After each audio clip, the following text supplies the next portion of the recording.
bonjour, ici le pasteur Joel Spinks et bienvenue à l'émission Vie de foi. Aujourd'hui, nous commençons une nouvelle série qui s'intitule Messieurs. Voici comment rendre votre femme folle de vous. Et puis, je crois que plusieurs hommes vont vraiment être aidés. Et on a aujourd'hui en studio un frère que nous aimons beaucoup ici chez Enseigne-moi.com, un dirigeant chez Enseigne-moi en fait, le pasteur Frank Poulain. Bonjour Frank. Bonjour, comment ça va? Ça va très bien, merci d'être là aujourd'hui. Oui, merci de m'avoir reçu. Oui, en fait, je vais juste donner un peu de contexte pour expliquer un peu aux gens pourquoi on parle de ça. Bien, premièrement, on sait que c'est un grand besoin dans le corps de Christ. Oui. On a besoin de voir des couples solides en Dieu. Et je crois qu'on doit s'adresser aux hommes parce qu'ils sont le chef du foyer. Et puis, finalement, toi, tu as été invité dans un déjeuner pour les hommes dans l'Église. Oui. Et puis, finalement, c'est ça, pasteur Michael, qui est responsable des hommes, du ministère des hommes à l'Assemblée. Bien, il t'a invité en tant qu'orateur spécial. Oui. Et puis, il me disait comment il avait été tellement béni par ton enseignement. Donc, j'ai entendu dire que c'était formidable. Moi, j'étais à l'extérieur, je me souviens plus trop. J'ai pas eu le privilège de t'entendre, mais aujourd'hui, on va t'entendre. Mais juste avant de plonger dans le sujet, je veux juste te présenter un peu pour ceux qui ne connaissent pas. Oui. Ici, chez Enseigne-moi, tu es un dirigeant sur le conseil d'administration Oui. et puis tu es également responsable des médias. En fait, toute la production de télévision, c'est toi qui est le grand boss ici. Là. Exactement. Exactement. C'est lui le boss. Mais la chose la plus importante, c'est que tu es mon cousin. Amen. Non, c'est pas la chose la plus importante. Non. Mais c'est une autre chose aussi. Ouais. On partage la même famille. Et puis, on vient d'un héritage béni. Oui, Notre grand-père était ministre de l'Évangile avec un puissant ministère de guérison. Et le père du pasteur François est également pasteur. Oui. Et puis, sa mère aussi. Donc, vraiment, on est environné d'une famille bénie dans le ministère. Et on voit aussi des modèles bénis. Mes parents ont toujours servi le Seigneur. Et puis, je vois que c'est un couple vraiment heureux et béni. Tes parents, c'est la même chose. Tu es élevé dans une famille bénie, avec des parents qui s'aiment encore aujourd'hui. Énormément, oui. Et puis, sur le côté même de mes beaux-parents, mon épouse aussi a eu un très bon modèle. Finalement, nous, on vit la bénédiction générationnelle. Effectivement, oui. Et puis, moi, je dis gloire à Dieu pour tout ça. Donc, on peut inspirer des gens. Je pense qu'on va pouvoir partager aujourd'hui et raconter des choses, des anecdotes de nos vies pour aider les messieurs qui veulent vivre en tout cas une percée dans leur vie, un changement. Donc, Frank, parle-moi un petit peu de la première chose que tu as discuté avec les hommes, les choses que tu croyais vraiment étaient ces choses-là importantes à discuter. Oui, j'avais débuté lors de ce déjeuner pour les hommes. On avait parlé, c'est tellement important d'introduire le sujet par le simple fait de dire qu'on doit vouloir nous-mêmes changer. Okay. C'est la première des choses. J'ai dit, on doit être prêt à changer, on doit vouloir changer. Et il y a tellement de gens, puis là, on peut même en parler tout de suite, mais il y a, comme c'est dit par rapport à des statistiques, un couple sur deux approximativement va se divorcer. Oui. Et sur les deuxièmes mariages qu'il peut y avoir par la suite, 60% de eux vont finir en divorce aussi. Donc, c'est vraiment, c'est une nécessité. Les gens à l'Église, on va les voir, ils sont bénis, ils lèvent les bras dans les airs. Oui. Mais à la maison, il y a souvent des problématiques et surtout, quand ça va faire, les gens vont souvent dire soit que les divorces vont se produire souvent dans les premières 5 années ou après 15 ans. C'est ça que les gens vont dire parce que les gens vont vouloir rester ensemble jusqu'à temps que les enfants quittent pour aller à l'université ou quoi que ce soit. Ils veulent rester ensemble pour ça, mais il y a vraiment une difficulté par rapport à des couples. Puis moi, personnellement, je suis un gars. Et puis, j'ai voulu m'améliorer par rapport à mon couple dans mon mariage parce que avant d'être marié à Nadia, j'avais jamais eu de blonde, j'avais jamais eu de copine, j'avais jamais fréquenté forcément, j'avais fréquenté une autre personne, mais je veux dire, j'avais jamais vraiment été dans une relation, jamais, mais j'avais vu beaucoup de gens autour de moi, des amis, des gens dans la famille, qui avaient vécu parfois des choses qui n'étaient pas agréables, ci et ça, et je m'étais dit, moi, quand je vais avoir une femme, je vais l'avoir pour la vie. C'est vraiment ça que je m'étais dit. J'avais vraiment... Mais toi, Frank, je sais que tu as été élevé chrétiennement. Oui. Tu as eu un temps où tu as pris comme un chemin avec le diable. Pendant une saison, tu as découvert que c'était un mauvais chemin. Tu as décidé de revenir dans les voies de Dieu. Et même dans ton parcours éloigné de Dieu, tu n'as jamais vraiment eu une copine. Ça me surprend, ça, que je trouve ça super. Jamais. Et tu as su que tu voulais, c'est ça, avoir une femme de Dieu, finalement. Oui, absolument. Puis c'était... Quand je m'étais éloigné un peu, j'allais quand même à l'église, j'aimais quand même Dieu, mais c'est sûr que j'ai fait des choses qui n'étaient pas correctes en termes de ma vie un peu, mais j'avais jamais, je m'étais toujours dit, j'aurais pas forcément, comme on dit ici au Québec, une blonde, une copine, si c'est pas elle avec qui je vais me marier. Wow! Ah, c'est génial, je suis content de savoir ça. Oui, il y avait beaucoup de, justement, mes amis à l'époque qui ne marchaient pas avec Dieu. Ils me respectaient là-dedans, mais ils me regardaient et ils disaient, mais Frank, t'as pas de blonde, t'as pas ci. Là. Des fois, ils me questionnaient, je disais, non, non, pas de suite, non, c'est pas, j'en ai pas une qui m'intéresse. J'avais tellement vu de gens être blessés dans des relations que je m'étais dit, je veux pas rien savoir de ça. Puis, évidemment, à peu près à 19 ans, quand j'ai vraiment recommencé à me rapprocher de Dieu, je m'étais vraiment dit que j'aurais pas de femme ou de copine tant qu'elle ne sera pas ma femme, ma future femme. Fait que je me suis gardé jusqu'à 23 ans. Je me suis marié à 23 ans. Puis là, excellent. C'est ça. Mais tu vois, mes parents, ils m'ont enseigné la même chose au niveau vraiment d'une relation. Je me souviens, quand j'avais 10 ans, j'ai une petite copine. Mais à 10 ans, c'est pas très sérieux. Ouais, non. Ouais. Mais quand même, j'ai eu une petite copine que j'aimais vraiment. Là. Je pense que ça a duré même 1 an. C'est quand même spécial. Mais à 10 ans. Mais ça, c'était à l'école. Mais je me souviens, mes parents me disaient, on ne devrait pas être en fréquentation si on n'est pas prêt à se marier. Parce que finalement, comme tu dis, on est dans une fréquentation et quand on n'est pas sérieux, bien finalement, on fait juste briser les cœurs puis on a notre cœur brisé. Puis c'est pas sérieux, ça donne absolument rien. Et puis j'ai continué aussi avec cette même vision pour mes enfants. Ma Félicité, ma plus jeune, va avoir 11 ans. Mais en fait, aujourd'hui, c'est sa fête. Elle a 11 ans aujourd'hui et Floramé a 14 ans. Et puis, ils savent que pour moi, je suis contre des fréquentations s'ils ne sont pas prêts à se marier. Et puis, je peux t'assurer que ni un ni l'autre est prêt à se marier. Donc, pour moi, il n'y a pas question de fréquentation. Puis, c'est pas qu'on dit tu n'as pas le droit, c'est juste ils n'ont pas le droit. Mais c'est inutile à quelque part aussi. C'est absolument vraiment. inutile, c'est ça. Donc, quand on est prêt à se marier, c'est là où on devrait être en fréquentation. Et dans mon cas, ma première vraie copine, c'était Mathilde, que j'ai mariée. Et puis, je crois que le conseil que mes parents m'ont donné, c'était le meilleur des conseils. Garde-toi pour ton épouse parce que c'est le chemin de Dieu. Puis après, aussi, on n'a pas jamais des pensées que, autrefois, quand j'étais avec telle copine, c'était mieux à tel niveau. Absolument. On ne peut pas comparer. Absolument. J'ai été juste avec ma femme. Et puis, même, je me souviens, quand j'étais en Australie, pendant une saison, j'avais été voir ma sœur en Australie. Et puis, le diable est venu me souffler dans mes oreilles pour me dire, tu vois, tu es à l'autre bout de la terre, vraiment à l'autre extrémité. Tu pourrais essayer des choses, personne ne serait au courant. Mais je me souviens que le Saint-Esprit en moi me dit, n'ouvre pas cette porte. Garde cette porte fermée. Demeure dans la pureté. Parce que si tu demeures dans la pureté, bien, l'ennemi ne pourra jamais utiliser les péchés du passé pour te rappeler et pour comparer, puis finalement avoir même d'autres combats plus tard. Donc, vraiment, le chemin de Dieu est parfait. Puis, je suis tellement content parce que je suis béni dans mon couple, dans mon mariage. Je suis vraiment super béni. J'ai une femme merveilleuse que toute la planète apprécie en plus. C'est pas juste moi qui l'aime, mais tout le monde l'aime. Et puis, on a une belle famille. Mes filles marchent avec Dieu aussi. Puis vraiment, en tout cas, cette semaine, on va passer du temps, on va parler vraiment aux messieurs, comment ils peuvent faire en sorte que leur femme peut-être retombe en amour avec eux. Il y a des choses, comme tu dis, on doit changer, là. On doit être prêt à s'examiner. Puis il y a un texte dans la parole de Dieu que j'aimerais qu'on puisse voir ensemble.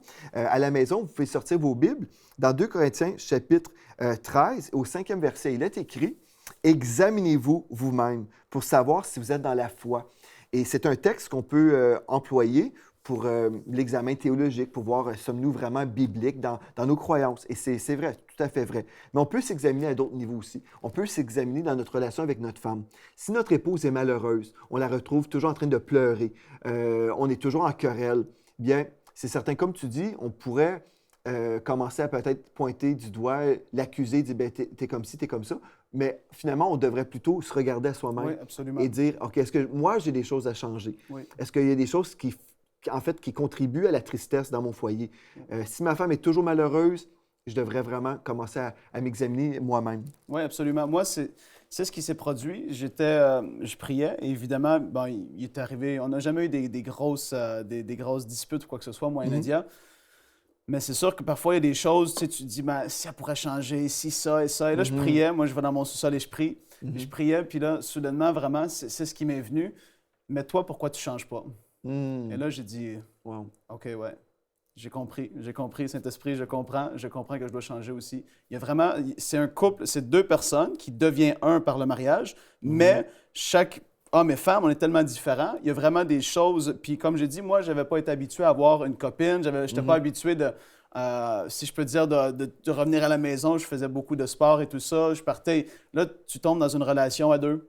Et c'était différent au début, et comme j'ai dit, c'était pas tout le temps évident, mais vraiment avec l'aide de Dieu et du Saint-Esprit en nous, en tout cas personnellement, j'ai fait des progrès. Puis dans Jacques, on peut aller lire dans Jacques, chapitre 1, versets 22 à 25, ça nous dit « Mettez en pratique la parole et ne vous bornez pas à l'écouter en vous trompant vous-même par de faux raisonnements.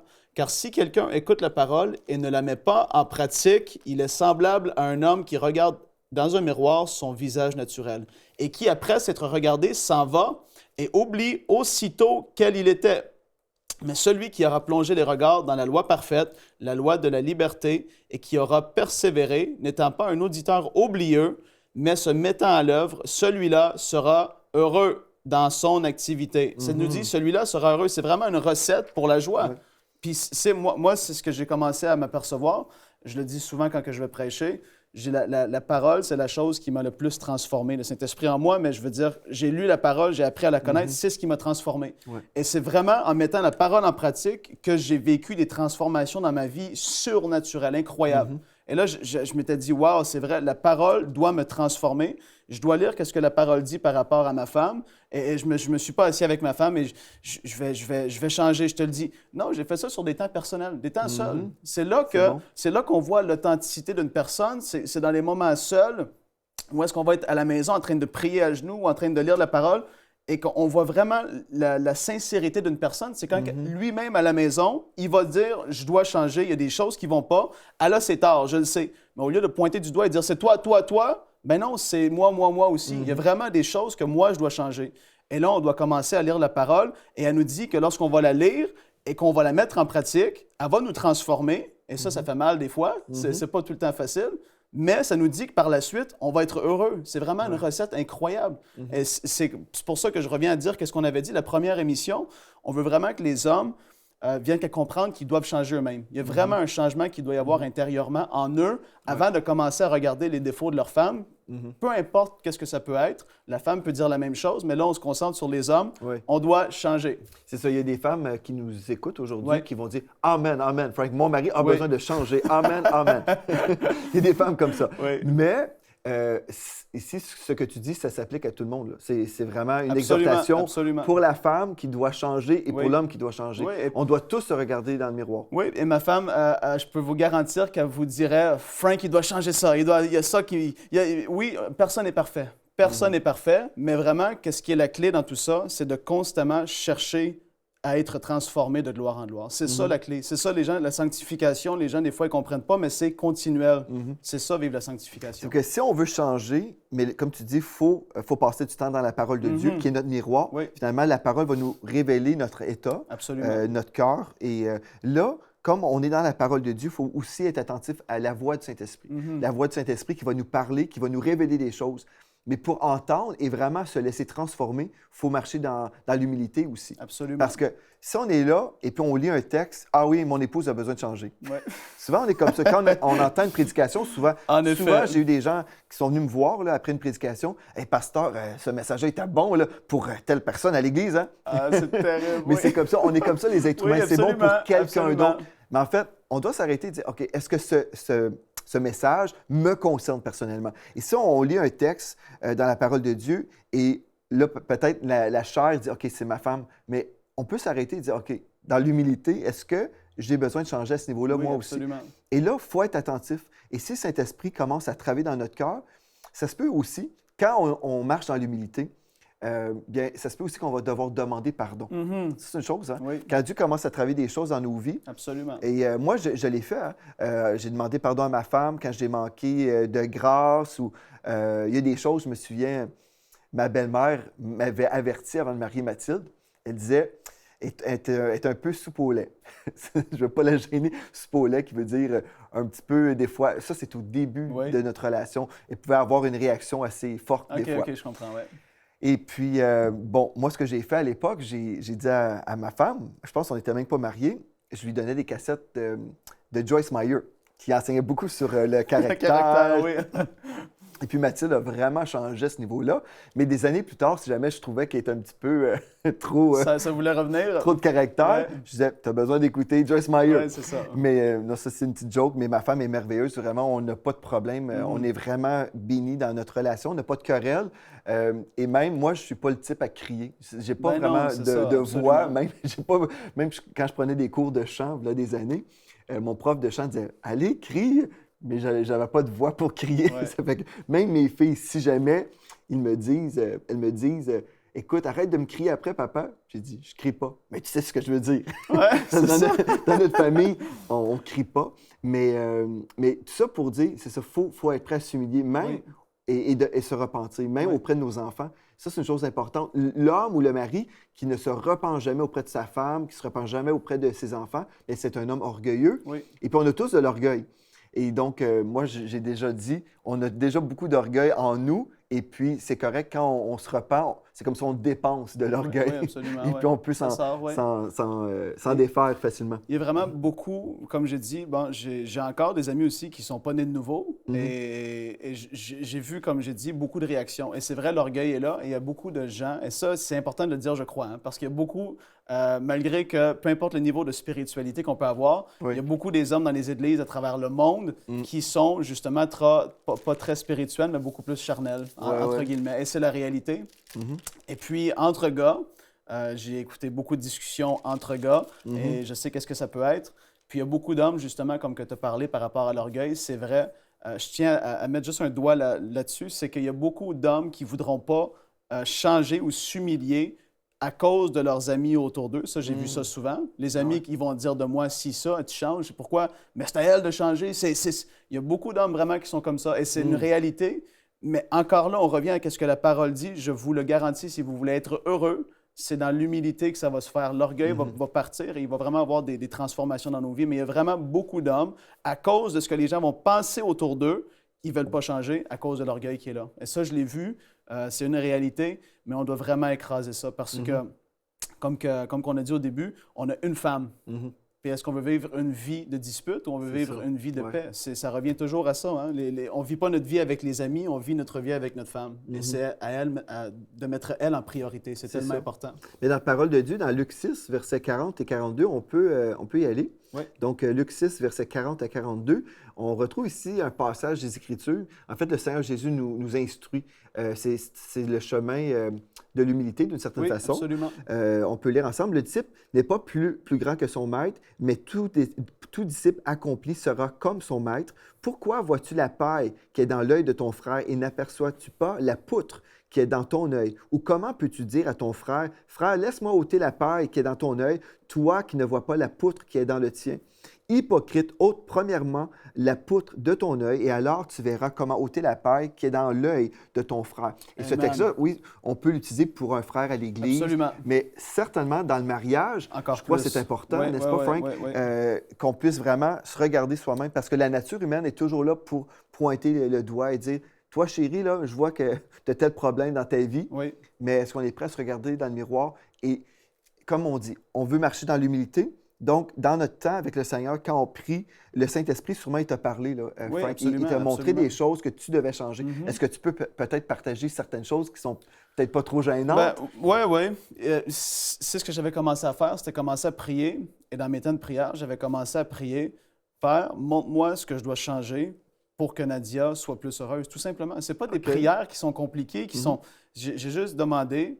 Vraiment, change-moi, montre-moi ce que je dois changer. Et là, ça, c'est sûr, hein, tu le sais, quand on demande à Dieu de nous montrer des choses, il va nous en montrer par son esprit, puis c'est à nous de les changer. Mais j'avais commencé à prier de cette façon-là. Puis, dans les prochaines émissions, on va parler en tout cas de différentes choses, mais je vais toucher un petit peu sur ce thème-là. Moi, Nadia, elle aime beaucoup, justement, du temps de qualité. Elle aime passer du temps avec moi, elle aime ça quand je suis là. Et on a 2 jeunes enfants, 4 ans et demi et 1 an et demi. Ça demande beaucoup, évidemment.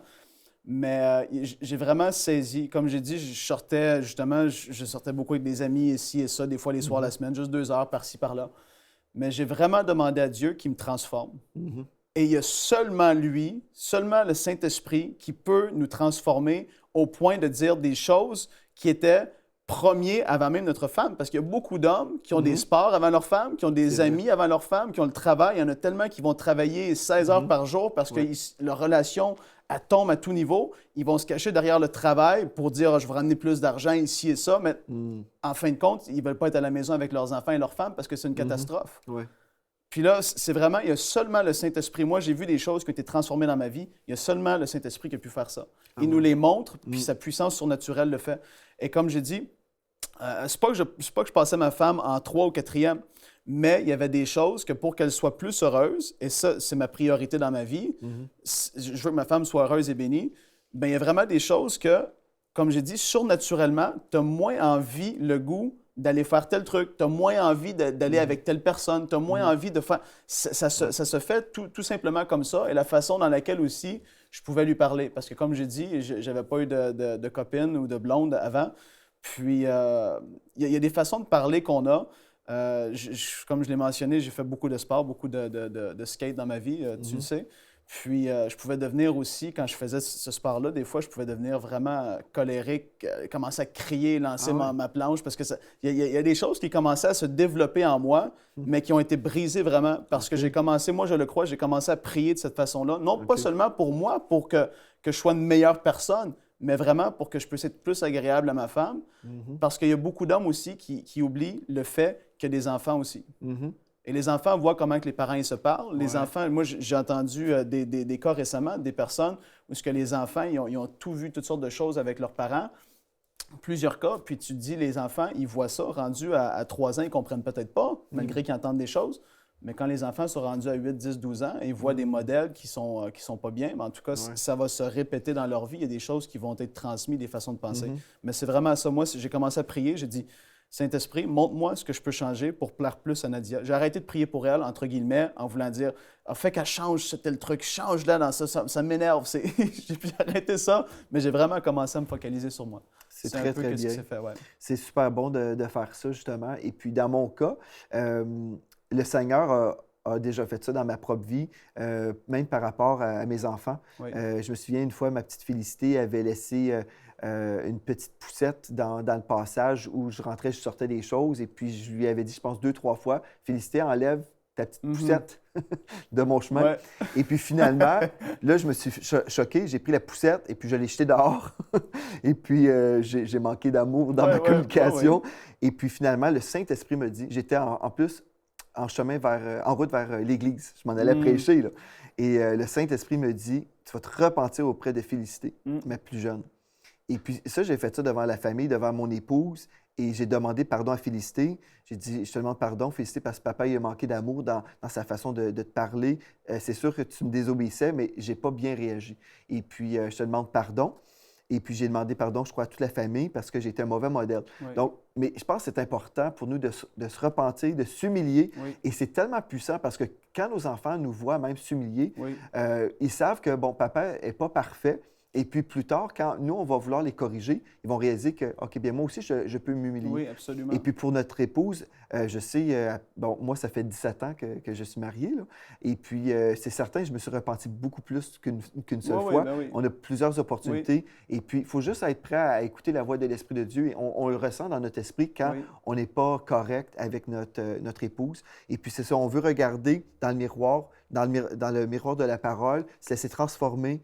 Et vraiment, aujourd'hui, ce qu'on veut faire, on veut vous inviter à la maison à prier avec nous. On va passer du temps maintenant dans la parole de Dieu. On veut prier pour vous, que vous puissiez prendre le premier pas d'une restauration potentielle. On veut vraiment aider les hommes à devenir vraiment des hommes modèles, des hommes de Dieu, et que les femmes vont aimer, les épouses vont aimer leur mari.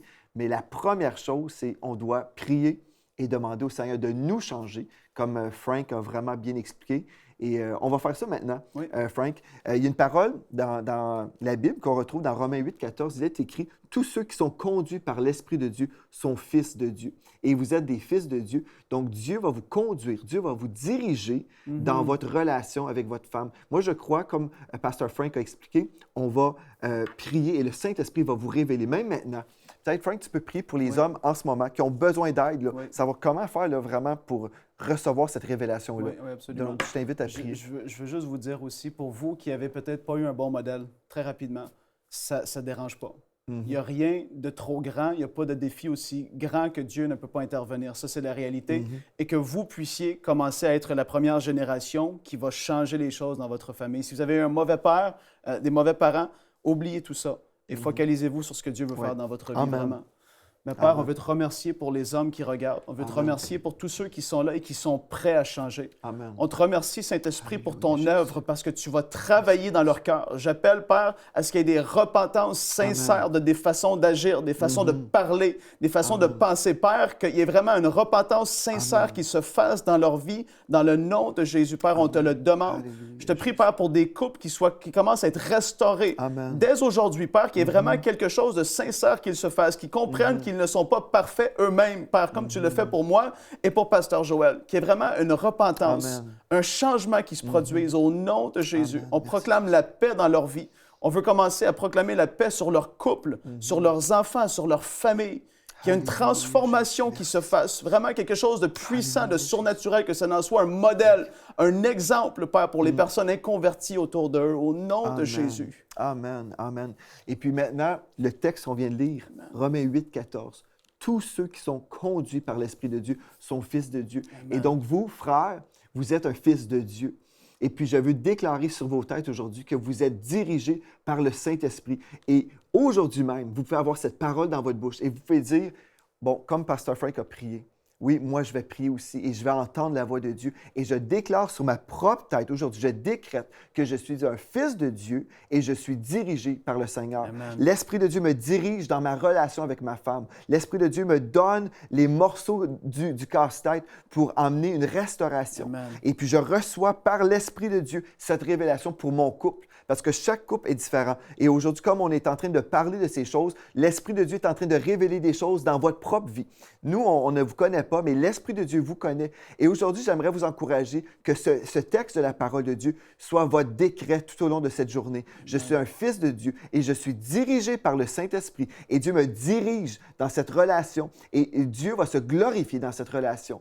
Amen. Donc, cette parole est dans votre bouche, dans votre cœur aujourd'hui et vous le savez que Dieu va restaurer votre mariage, mais vous prenez le premier pas. Vous le déclarez de votre bouche. Amen. Je suis dirigé par le Saint-Esprit. Et si le Saint-Esprit me dirige, je sais qu'il me dirige dans de verts pâturages. Amen. Et puis c'est un chemin de restauration, c'est un chemin de bénédiction, c'est un chemin de restauration pour votre couple. Donc, on va se revoir demain, Pasteur Frank. On va continuer dans ce sujet merveilleux pour les hommes et aussi pour les femmes, parce que les femmes vont vraiment être heureuses d'avoir un mari transformé avec le Seigneur. Donc, merci d'avoir été là, Frank. Ça fait plaisir. Merci à vous et d'ici à la prochaine fois, méditez dans la parole de Dieu, soyez transformés et soyez richement bénis.